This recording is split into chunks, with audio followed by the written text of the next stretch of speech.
Hello and welcome to Poetry in Style. So today we're gonna talk about Sylvia Plath. I don't know if you know about Sylvia Plath. She was an American poet born on the 27th of October 1932 and who passed away on the 11th of February 1963. As you can see, she lived a pretty short life. Not going into details, but Sylvia Plath was known for being quite crazy. And the way she died was by taking her own knife. She committed suicide, in other words. And today we're gonna read a poem that she wrote, and we're gonna analyze it. And because I think it's a very interesting poem. This poem is called Mad Girl's Love Song. I chose it because it's, in my opinion, a very beautiful poem. But more importantly, I find it interesting. I think it gives a very interesting perspective on a certain kind of love that I consider quite toxic. And that happens too often, unfortunately, in our society. So let's look at it together and let's see what we can learn from that poem and from the life of Sylvia Plath. Mad Girl's Love Song by Sylvia Plath. I shut my eyes and all the world drops dead. I lift my lids and all is born again. I think I made you up inside my head.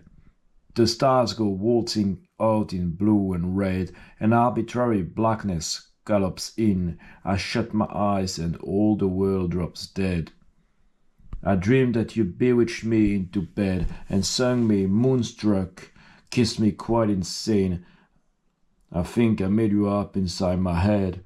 God topples from the sky, hell's fire fade, exit seraphim and Satan's men. I shut my eyes and all the world drops dead. I fancy you'd return the way you said, but I grew old and forget your name. I think I made you up inside my head. I should have loved the thunderbird instead. At least when spring comes they roll back again. I shut my eyes and all the world drops dead. I think I made you up inside my head. Interesting, right? I shut my eyes and all the world drops dead. Wow. I lift my lids and all is born again. I think I made you up inside my head. You know, this sentence, I think I made you up inside my head, happens every two stanza. Even at the end, I think I made you up inside my head. Third stanza, I think I made you up inside my head. And the fourth and the fifth and the sixth one, there's I think I made you up inside my head. I dreamed that you bewitched me into bed and sung me moonstruck, kissed me quite insane. I think I made you up inside my head. Mad Girl's Love Song, you know. It's basically, when you look at it, I fancy you'd return the way you said, but I grow old and I forget your name. I think I made you up inside my head. You know, at the end, she also say, I should have loved the thunderbird instead. At least when spring comes, they roll back again. I shut my eyes and all the world drops dead. I think I made you up inside my head.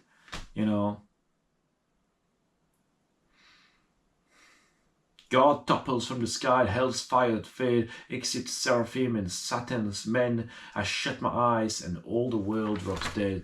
There are a lot of very strong pictures there, At the end, when she say, I should have loved the thunderbird instead, she's thinking, she forget the name of the man. I fancied you'd return the way you said, but I grow old and I forget your name. Basically, there are many things that you can take from that poem. If you don't know the story, because I actually don't know the story behind that poem.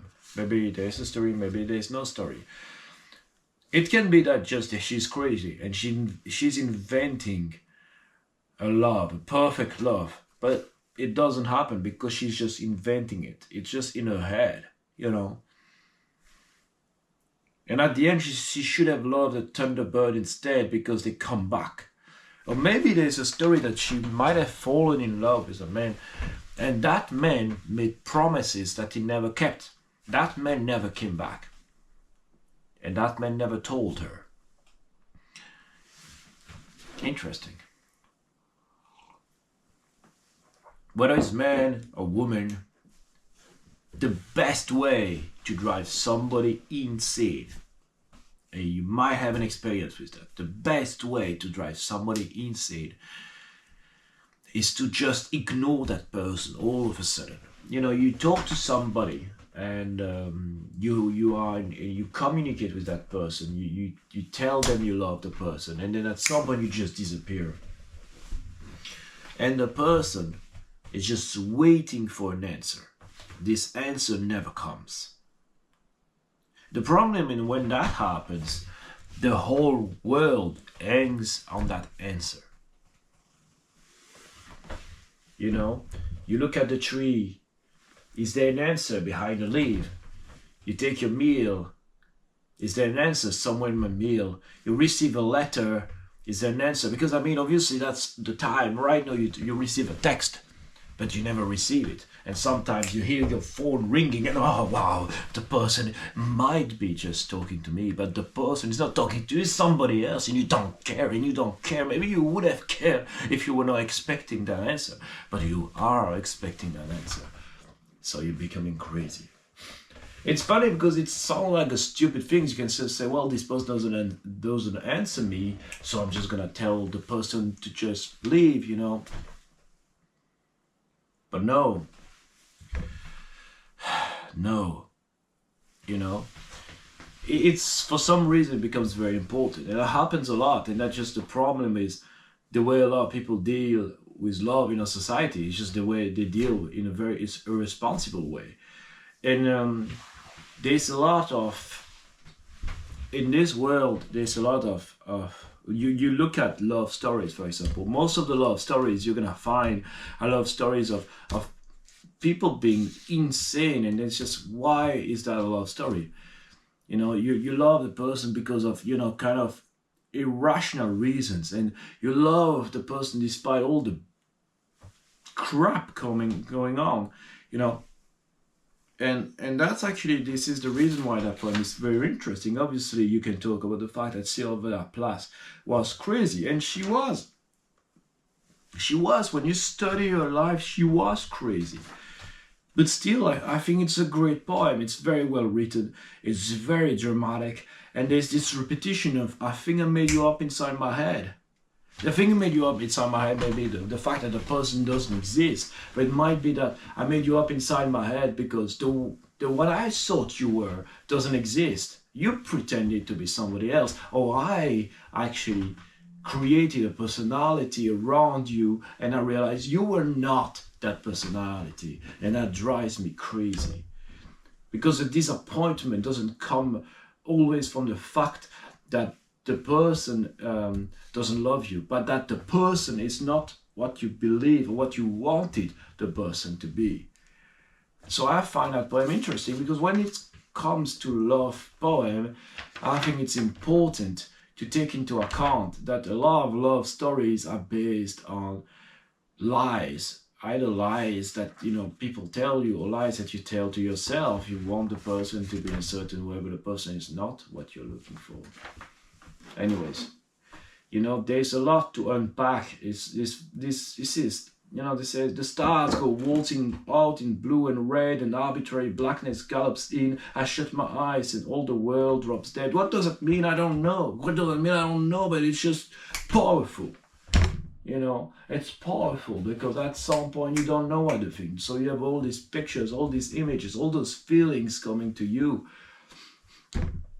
Yeah, man, love, or this kind of irrational love, because that's not love. That's passion. That's obsession, addiction, something that makes you crave something. That's not love.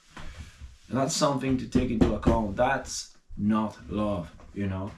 And if something is driving you crazy like that, obviously when you are stuck in that, you know, it's really hard to get out of it.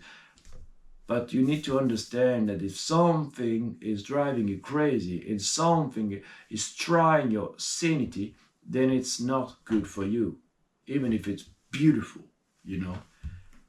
It might have been beautiful for a while, but if it's not beautiful anymore, you need to quit. Anyways, on this word, have a good day.